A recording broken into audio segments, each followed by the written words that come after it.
Everyone, welcome back to my channel. आज हम करेंगे क्लास 7 की ज्योग्राफी का लेसन 5 वाटर। इसमें हम देखेंगे कि इसमें वाटर के बारे में क्या बता रखा है।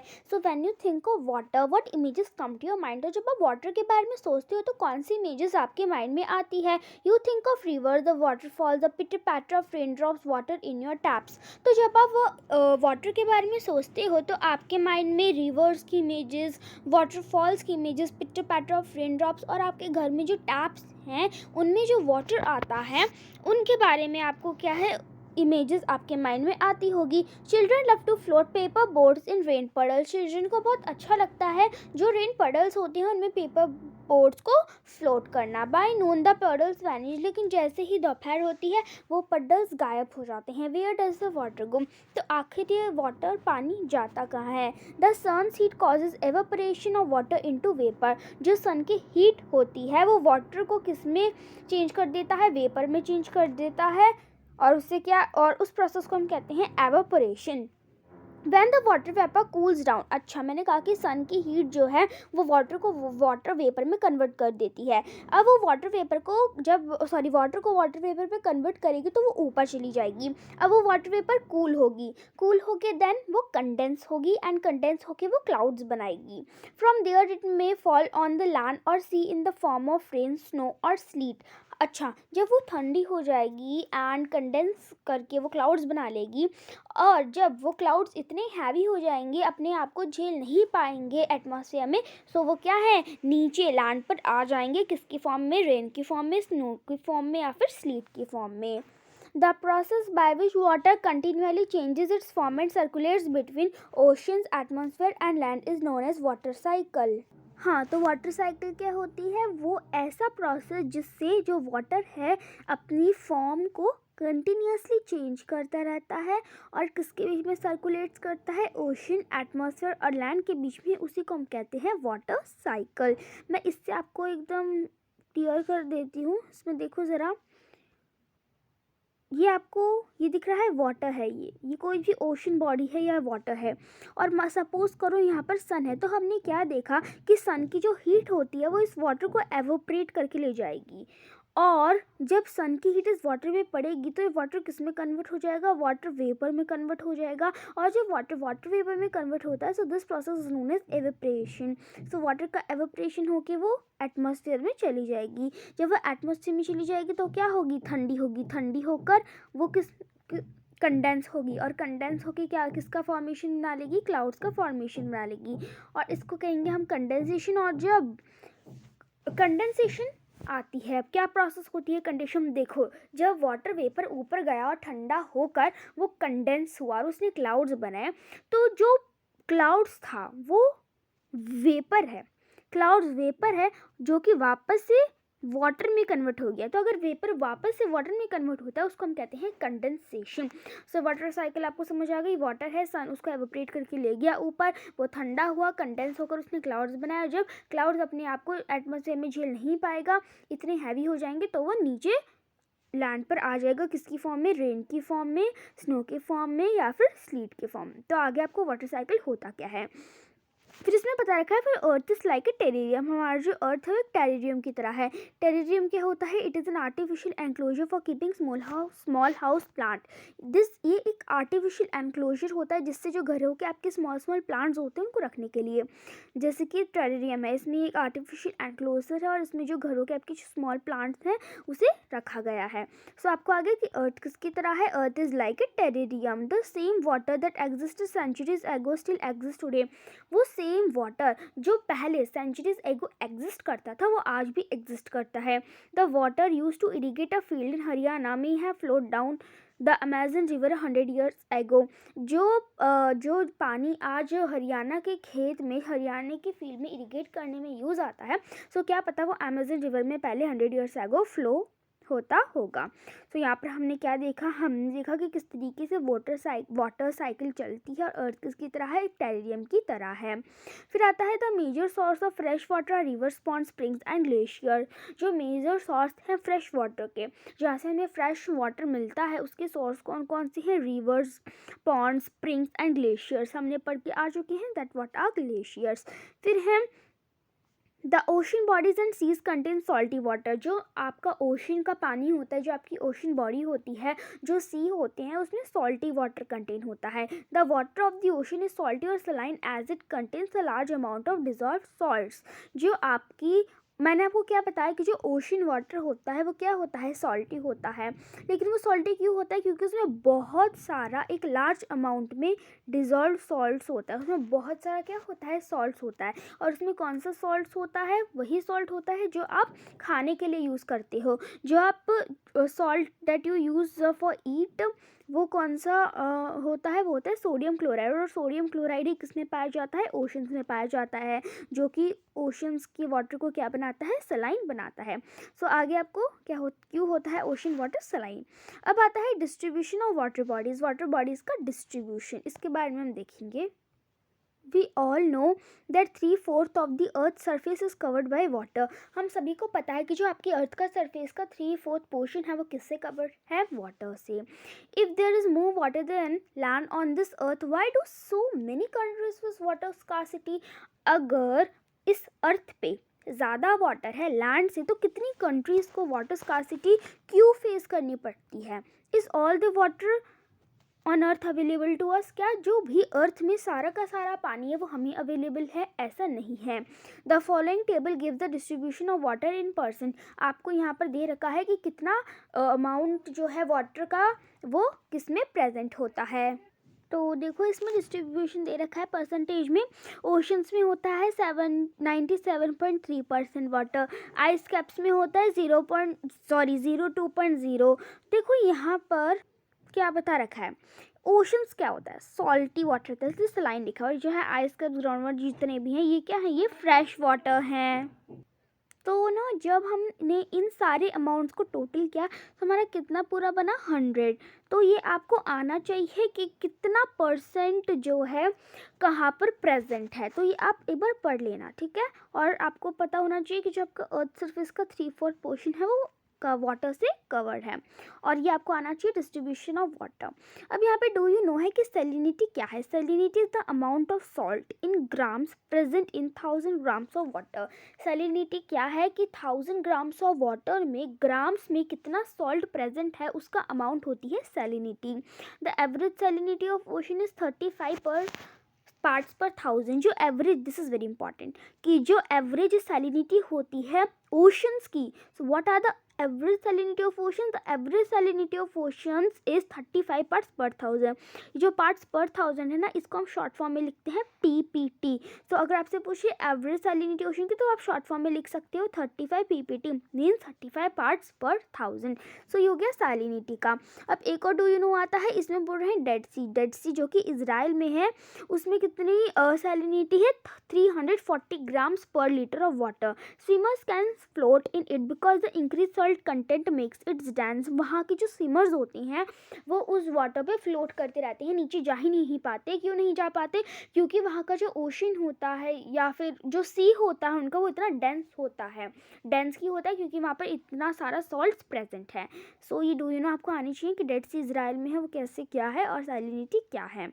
एवरेज सैलिनिटी क्या होती है ओशंस की? 35 पार्ट्स पर 1000। अब है water distribution can be demonstrated bye simple activity. आप एक्टिविटी पढ़ सकते हो, ऐसा कोई इंपॉर्टेंट नहीं। आपको ये आना चाहिए कि वाटर बॉडीज़ का डिस्ट्रीब्यूशन कैसे होता है, कहाँ क्या पाया, कितना परसेंट ऑफ वाटर कहाँ पाया जाता है। ये दो डू यू नो आपको अच्छे से आनी चाहिए। नदी फिर आपको आता है कि water is absolutely essential for survival. Water बहुत इंपॉर्टेंट है, हमें सबको पता है। Water alone can quench our thirst when we are thirsty. सिर्फ वाटर ही एक अकेली चीज़ है जो हमारी थर्स्ट को क्वेंच करती है, हमारी थर्स्ट को बुझाती है, ठीक है। अगर आप कोल्ड ड्रिंक मिरिंडा ला कर रख देंगे वो हमारी थर्स्ट को क्वेंच नहीं कर पाएंगे, बट वाटर हमारी प्यास को क्वेंच कर पाएंगी। Now don't you think we are wasting a precious resource when we use water carelessly? तो अब आपको नहीं लगता कि हम एक प्रीशियस रिसोर्स को, यानी कि एक वाटर को वेस्ट कर रहे हैं? जब हम वाटर को केयरलेसली वेस्ट करें तो आपको नहीं लग रहा कि हम एक प्रीशियस सब्सटेंस को वेस्ट कर रहे हैं? ओके, सो वाटर बहुत इंपॉर्टेंट है, हमें उसको एकदम अच्छे वे में यूज़ करना चाहिए, ज़्यादा वेस्ट नहीं करना चाहिए। सो यहाँ पे हमने पढ़ लिया डिस्ट्रीब्यूशन ऑफ वाटर बॉडीज़। ठीक है, डिस्ट्रीब्यूशन ऑफ वाटर था ना, डिस्ट्रीब्यूशन ऑफ वाटर बॉडीज। हाँ, अब नेक्स्ट टॉपिक आता है, वो है आपका ओशन सर्कुलेशन। तो ओशन सर्कुलेशन में क्या बता रखा है, there is something magical about walking bare feet on the sea shore. मतलब कुछ ऐसा मैजिकल है जब हम बेयर फीट मीन्स नंगे पैर सी शोर पे चलते हैं, वॉक करते हैं। The wet sand on the beach, the cool breeze, the sea bird, the smell of the salt in the air and the music of the waves, everything is so fascinating. तो जो गीली मिट्टी होती है बीच पे, cool ठंडी ठंडी हवाएं होती हैं, सी के बर्ड्स होते हैं, जो एयर में जो सॉल्ट होता है उसकी स्मेल, और जो वेव्स का म्यूज़िक होती है, सब कुछ कितना फैसिनेटिंग है। Unlike the calm waters of ponds and lakes, ocean water keeps moving continuously. ये जो ओशन का जो वाटर होता है, ये पॉन्ड्स और लेक्स की तरह नहीं होता। अगर आप पॉन्ड्स लेक्स को देखते हैं तो वो धीरे धीरे क्या करता है, मूव करता है, फिर कभी कभी रुक भी जाता है, लेकिन ओशन वाटर कभी रुकता ही नहीं है। इट इज़ नेवर स्टिल, वो उसकी जो मूवमेंट है वो हमेशा चलती रहती है, चलती रहती है, वो हमेशा मूव करता रहता है। तो ओशन वाटर हमेशा मूव करता रहता है, इसलिए उसको हमने थ्री मूवमेंट्स में डिवाइड किया है, और वो है waves, tides and currents. Waves, tides and currents के बारे में हम एक एक करके पढ़ेंगे। उससे पहले डू यू नो, यहाँ पे आपको इंपॉर्टेंट दे रखा है कि मार्च 22 को क्या सेलिब्रेट किया जाता है, वर्ल्ड वाटर डे सेलिब्रेट किया जाता है। आपको ये आना चाहिए। तो मार्च 22 को वर्ल्ड वाटर डे सेलिब्रेट किया जाता है, और ये पैसिफिक ओशन आप देख सकते हैं।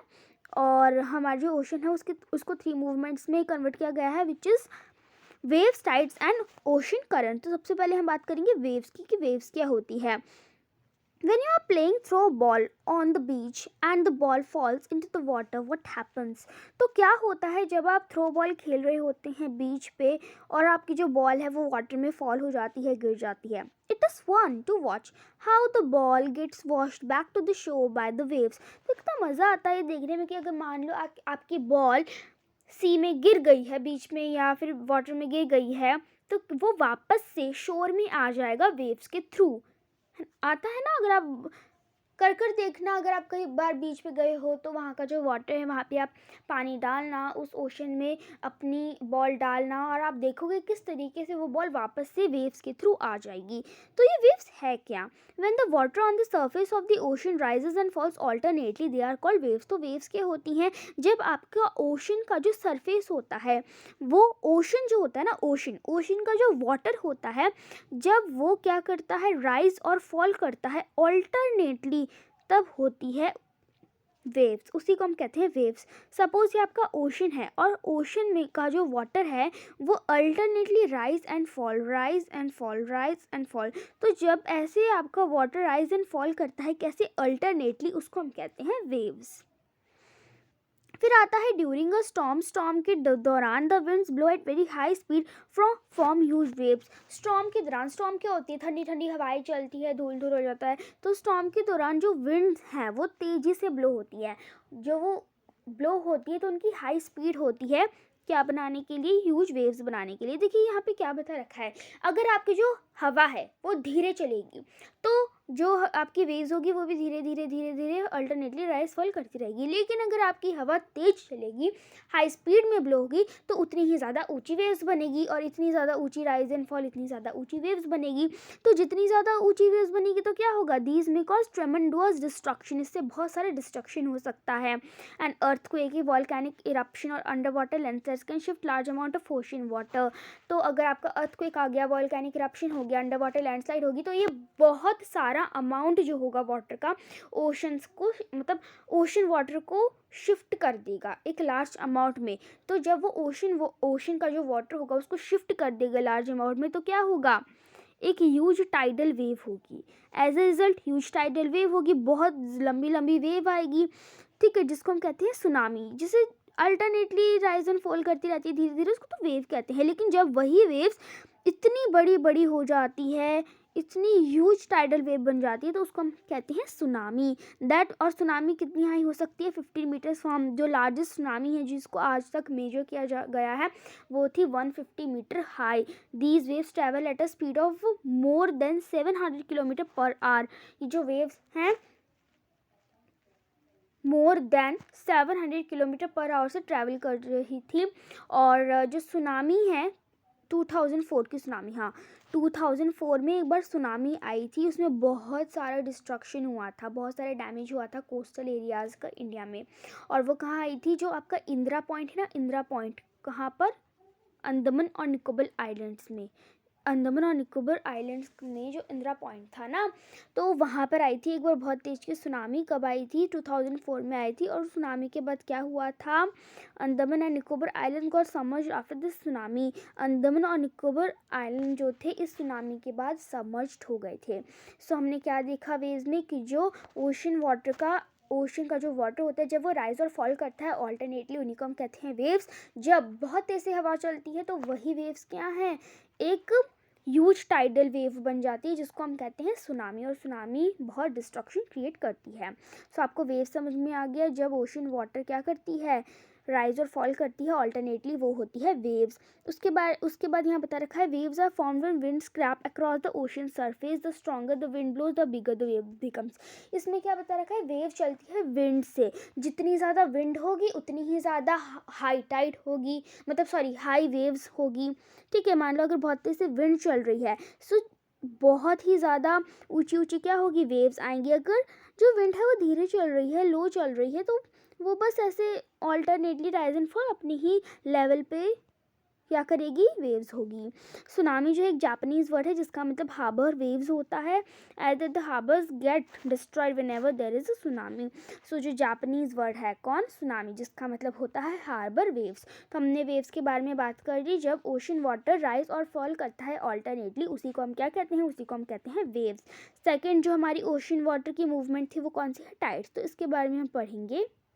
देखो इसमें क्या बता रखा है, the rhythmic rise and fall of ocean water twice in a day is called tide. ये एक रिदमिक राइज एंड फॉल होता है। जो वेव्स थी वो कैसी होती थी, अल्टरनेटली राइज एंड फॉल होती थी, लेकिन ये रिदमिक है, रिदम है। जो रिदमिक होती है, जो रिदमिक राइज एंड फॉल होती है ओशन वाटर की, कब होती है, ये दिन में, मतलब एक दिन में 2 बार होती है। ये दिन में कितनी बार होती है, 2 बार होती है। जबकि हम वेव्स की बात कर रहे थे तो वो तो अल्टरनेटली राइज एंड फॉल कर रही थी, और वो हमेशा ही करती रहती है, हमेशा ही करती रहती है। लेकिन जो टाइड्स होती है रिदमिक राइज एंड फॉल होती है, और ये दिन में 2 बार होती है, वही क्या होती है, टाइड होती है। It is high tide when water covers much of the shore by rising to its highest level. It is low tide when the water falls to its lowest level and resets from the shore. 2 types की tides होती हैं, high tide, low tide. High tide कब होती है, जब जो water है वो क्या कर लेता है, अपनी हाईएस्ट लेवल को कवर कर लेता है। ठीक है, हाई टाइड तब होती है। और लो टाइड कब होती है, जब वो अपने लोएस्ट लेवल पर ही रहती है, शोर तक ही रिसीड्स कर पाती है। ठीक है, मतलब हाई टाइड कब होगी, जब वो अपनी हाईएस्ट लेवल पर शोर को कवर कर लेगी। और लो टाइड कब होती है, जब वो अपने लोएस्ट लेवल पर ही रहेगी। हम इसको डिटेल में पढ़ेंगे कि हाई टाइड्स कैसी होती है और लो टाइड्स कैसे होती है। सबसे पहले हमें ये पता होना चाहिए कि ये टाइड्स आती कैसे है। तो जो स्ट्रॉन्ग ग्रेविटेशनल पुल है, जो कि कौन एग्जिट करता है, सन और मून एग्जिट करते हैं। कहाँ एग्जिट करते हैं, अर्थ के सरफेस पे, उससे होती है टाइड्स। देखिए ग्रेविटेशनल पुल मतलब होता है गुरुत्वाकर्षण बल। तो जब आपका सन और जो आपका मून है वो क्या करते हैं, वो ग्रेविटेशनल पुल डालते हैं। ग्रेविटेशनल पुल किसके ऊपर डालते हैं, अर्थ के ऊपर डालते हैं, तब होती है टाइड्स। तो टाइड्स कब होती है, जब सन और मून ग्रेविटेशनल पुल को एग्जर्ट करते हैं, कहाँ पे, अर्थ के सरफेस पे, तब होती है टाइड्स। और the water of the earth closer to the moon gets pulled under the influence of the moon's gravitational force and causes high tide. अब मैं आपको बताती हूँ कि हाई टाइड्स कब आती है। नीचे बता रखा है हाई टाइड्स। सबसे पहले मैं आपको बता देती हूँ कि जो आपकी हाई टाइड्स होती हैं उनको हम क्या कहते हैं, उनको हम कहते हैं स्प्रिंग टाइड्स। तो हाई टाइड्स को हम क्या कहते हैं, स्प्रिंग टाइड्स भी कहते हैं। तो यहाँ पे देखो क्या बता रखा है, यहाँ पर आपको बता रखा है, इसमें क्या हमने कहा था कि जब सन और जो मून होता है वो अर्थ के ऊपर क्या डालती है, ग्रेविटेशनल पुल एग्जर्ट करती है, तब होती है टाइड्स। लेकिन स्प्रिंग टाइड्स कब होगी, देखो जब अमावस्या के दिन या फिर पूर्णिमा के दिन, ध्यान से सुनना, अमावस्या के दिन या फिर पूर्णिमा के दिन जो सन होते हैं, मून होता है और जो अर्थ होता है, सन मून और अर्थ तीनों एक ही लाइन में होते हैं, सेम लाइन में होते हैं। तो जब पूर्णिमा और अमावस्या के दिन सन, मून और अर्थ सेम लाइन में होते हैं तब टाइड्स क्या होती हैं, तब टाइड्स होती हैं हाईएस्ट।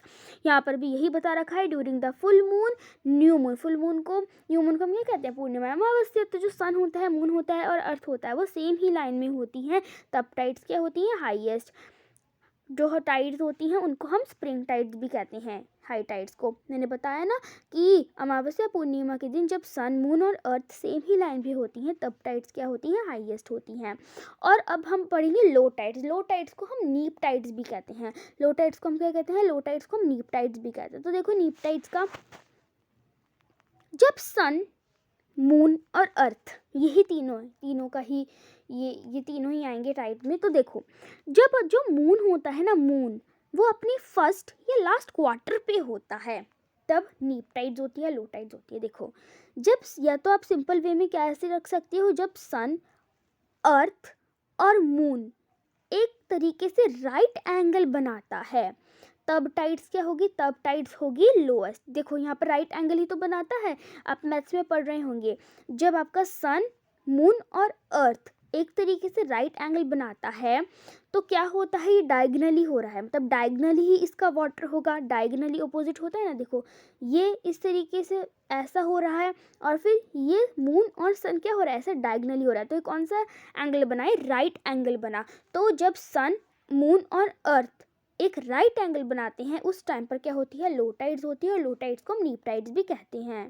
तो ये आपको आगे समझ में, यहाँ पर भी यही लिखा हुआ है कि जब जो आपका मून होता है फर्स्ट और लास्ट क्वार्टर में होता है तो ओशन वाटर क्या होता है, डायगनली अपोजिट डायरेक्शन में होता है, ग्रेविटेशनल। जो सन का और मून का है तो ग्रेविटेशनल फोर्स लगता है अर्थ पर, वही होती है लो टाइड। लो टाइड्स को हम कहते हैं नीप टाइड्स। सो मैं आपको वापस समझा देती हूँ, हाई टाइड्स कब होगी, जब सन, मून और अर्थ सेम लाइन पर हो पूर्णिमा और अमावस्या के दिन, तब होगी हाई टाइड। हाई टाइड को हम स्प्रिंग टाइड कहते हैं। लो टाइड कब होगी, जब सन, अर्थ और मून एक राइट एंगल बनाते हैं तब होगी नीप टाइड। नीप टाइड को क्या कहते हैं, लो टाइड्स। अब यहाँ पे आपको बता रखा है कि high tides help in navigation. जो आपकी हाई टाइड्स होती है वो नेविगेशन में हेल्प करती है। They raise the water level close to the shore. ये क्या करती है, हाई टाइड्स के वक्त क्या होता है ना, जो आपका वाटर लेवल होता है वो शोर के पास आ जाता है। इससे क्या होता है, this help the ships to arrive at the harbour more easily. इससे क्या होती है, जो आपकी शिप्स हैं वो अपने हार्बर में जल्दी इजीली पहुंच जाती हैं। हार्बर क्या होती हैं, पोर्ट्स, जहाँ पे सारी शिप्स को रखा जाता है। द हाई टाइड्स फिशिंग में भी हेल्प होती है। कैसे होती है हाई टाइड्स फिशिंग में हेल्प, देखो हाई टाइड्स के दौरान जो ओशन है बहुत तेज तेज से उसकी वेव्स आएगी, तो उससे क्या होगा, बहुत सारी जो फिश हैं वो उस वाटर में डूब ना जाए, इसलिए वो क्या आ जाती हैं, शोर के पास आ जाती हैं हाई टाइड्स के ड्यूरिंग। तो इससे क्या होता है, फिशरमैन को एक प्लेंटिफुल कैच मिल जाता है। और ये जो राइज एंड फॉल होता है ना, वाटर कैसे राइज एंड फॉल टाइड्स के दौरान, is being used to generate electricity in some places. कुछ प्लेसेस में जो राइज एंड फॉल होता है ओशन वाटर का टाइड्स के दौरान, कुछ प्लेसेस में इलेक्ट्रिसिटी को जनरेट करने के लिए भी यूज़ आती है। तो इसके हमने क्या बेनिफिट्स देखे कि हाई टाइड देख तो नेविगेशन में हेल्प आती है। दूसरा क्या है, दूसरा इसका बेनिफिट है कि ये जो शिप्स हैं, इससे क्या होता है, जो शिप्स हैं अपने हार्बर इजीली पहुंच जाते हैं। तो इस हमने क्या देखा कि बहुत सारी फ़िश क्लोज़र आ जाती हैं हाई टाइड से, इसलिए फिशरमैन को एक प्लेंटिफुल कैच मिल जाता है। और फिर चौथा हमने बेनिफिट क्या देखा कि जो राइज और फॉल होता है ओशन वाटर का टाइड्स के ड्यूरिंग, इससे कुछ प्लेसेस में इलेक्ट्रिसिटी को जनरेट करने में यूज़ आती है। तो हमने देख लिया हाई टाइड क्या होती है और लो टाइड्स क्या होती है। टाइड्स के बारे में हमने सब पढ़ लिया। नेक्स्ट टॉपिक आता है आपका ओशन करंट्स। तो इसको भी देख लेते हैं, बहुत इजी है। देखो ocean currents are streams of water flowing constantly on the ocean surface in definite direction. Ocean currents क्या है, ओशन करंट्स वाटर की स्ट्रीम्स हैं जो कि कॉन्स्टेंटली फ्लो करती रहती है ओशन सरफेस पे। कहाँ पे, डेफिनेट डायरेक्शन में। टर्म्स में देखो, ओशन वाटर क्या है, स्ट्रीम्स ऑफ वाटर है जो कि कॉन्स्टेंटली फ्लो करती रहती है। कहाँ पे, ओशन सरफेस पे। और कैसे, डेफिनेट डायरेक्शन में। जैसे कि मैं आपको डायग्राम के थ्रू समझाती हूँ। ओशन वाटर ये एक स्ट्रीम्स ऑफ वाटर है, यही तो होती है स्ट्रीम्स ऑफ वाटर, जो कि कॉन्स्टेंटली फ्लो करती रहती है डेफिनेट डायरेक्शन में, अलग अलग डायरेक्शन में। सो वाटर, ओशन वाटर क्या है, स्ट्रीम्स ऑफ वाटर है जो कि डेफिनेट डायरेक्शन में कॉन्स्टेंटली क्या करती रहती है, फ्लो करती रहती है, वही होती है ओशन करंट्स। अब ओशन करंट्स भी टू टाइप्स की होती है, warm ocean currents, cold ocean current. तो ओशन करंट्स कौन कौन सी होती है? वार्म भी हो सकती है, कोल्ड भी हो सकती है। जनरली जो वार्म ओशन करंट्स होती है वो कहाँ पे ओरिजिनेट होती है? इक्वेटर के पास ओरिजिनेट होती है और पोल्स के टूवर्ड्स मतलब डिक्रीज होती जाती है। वहीं पे अगर हम कोल्ड करंट्स की बात करें तो ये क्या करती है? ये वाटर को कैरी करती है पोलर और हायर ऑल्टीट्यूड से कहाँ तक? ट्रॉपिकल और लोअर लैटिट्यूड्स तक। तो इसमें आपको सिंपल क्या रखना है कि जो आपकी हाई टाइड्स हो वार्म ओशन करंट्स होती हैं वो ज़्यादा कहाँ पर होती हैं? इक्वेटर के पास ओरिजिनेट होती हैं, और कोल्ड ओशन करंट पोल्स के पास ओरिजिनेट होते हैं। अब आती है The Labrador ocean current is cold current while the Gulf Stream is a warm current. This is very important. Example बिल्कुल पूछे जाते हैं। अगर आपसे पूछ लिए कि कोल्ड ओशन करंट का एक एग्जाम्पल बताओ, ठीक है। सो जो एक कोल्ड करंट का एग्जाम्पल है, कोल्ड ओशन करंट का एग्जाम्पल है लैबोरेटर ओशन करंट, और वार्म ओशन करंट का एग्जाम्पल है gulf stream. This is very important, ये आपको करना है। उसके बाद आता है the ocean current influence the temperature conditions of the area. Warm currents bring about warm temperature over land surface. हाँ देखो, ये जो ओशन करंट होते हैं ये जो आपके एरिया के टेम्परेचर को भी इन्फ्लुएंस करते हैं। कैसे?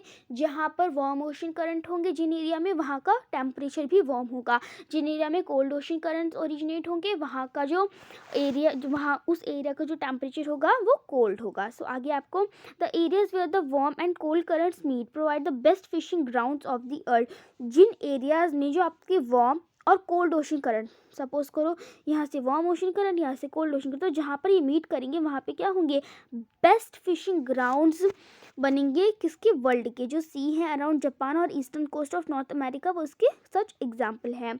और एक और कौन सा है? एक तो है कि जब वार्म और कोल्ड ओशन करंट मिलेंगे, एक तो बेस्ट फिशिंग ग्राउंड्स बनेंगे वर्ल्ड के। सेकेंड क्या है? जहाँ पर वार्म और कोल्ड ओशन करंट मिलेंगे वहाँ पे फॉगी वेदर भी होगा। देखो जहाँ पे ये वार्म ओशन करंट, यहाँ कोल्ड ओशन करंट जहाँ पर मिलेंगे तो उस एरिया में क्या होगा? फॉगी वेदर होगा।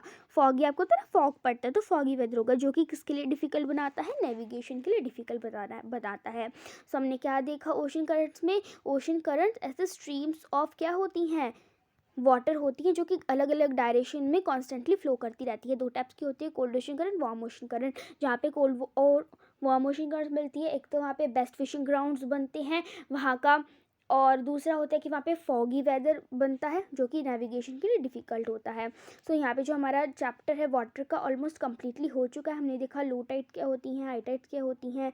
जब सन मून और अर्थ एक ही लाइन में होते हैं तब होती है हाई टाइड। जब सन मून और अर्थ एक राइट एंगल बनाते हैं तब होती है लो टाइड्स। वेव्स के बारे में बात कर ली और हमने वाटर साइकिल के बारे में बात कर ली, तो हमने बहुत कुछ देख लिया। सो यहाँ पे हमारा चैप्टर खत्म होता है। अगर आपको अच्छा लगा तो लाइक करिए, चैनल को सब्सक्राइब करिए, अपने फ्रेंड्स के साथ भी शेयर करिए और कमेंट कर अपना फीडबैक ज़रूर बताइए। Thank you.